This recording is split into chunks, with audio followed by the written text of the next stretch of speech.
les premières violations de la liberté de la presse commencent dans les rédactions, avec des conditions précaires dans lesquelles sont maintenus les jeunes reporters. Il est ressorti de l'étude qu'environ 11% ont des CDD, environ 21% ont des CDI, environ 23% sont des prestataires,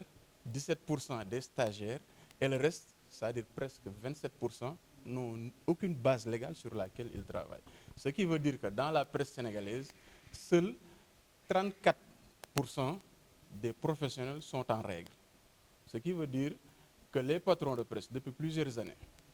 profitent d'une législation et de l'aide de l'État sans pour autant réguler le secteur du travail. Pour nous, les premières violations de la liberté de la presse commencent dans les rédactions avec la précarité dans laquelle sont maintenus les journalistes, les reporters et les professionnels des médias. Et pour que cela cesse, il faudrait que l'État applique les dispositions réglementaires de l'OHADA. Comme les patrons de presse nous servent depuis plusieurs années et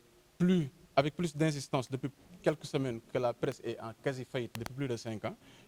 on n'a qu'à appliquer avec ces entreprises de presse en faillite là les dispositions réglementaires et on verra qui est en faillite et qui ne l'est pas, qui a besoin de soutien et qui ne l'est pas. Et surtout, il faudrait que l'État impose aux patrons de presse le respect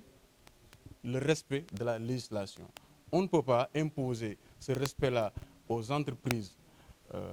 aux autres entreprises et ne pas les imposer aux entreprises de presse qui sont avant tout un patronat et un patronat bien organisé qui sait défendre ses intérêts quand il le faut et ne pas défendre les intérêts de ses travailleurs quand on le lui impose. On ne peut pas comprendre tout de suite les patrons de presse parler d'aide à la presse, parler de financement, mais des financements qui entrent et comme on l'a dit dans l'édito des jeunes reporters, c'était sur un air taquin, mais c'est la réalité. Les jeunes reporters ne peuvent pas prendre d'épouse ou se marier avec l'argent de la presse, ils ne peuvent pas acheter de maison, ils ne peuvent pas acheter de voiture, donc il faut voir où va cet argent.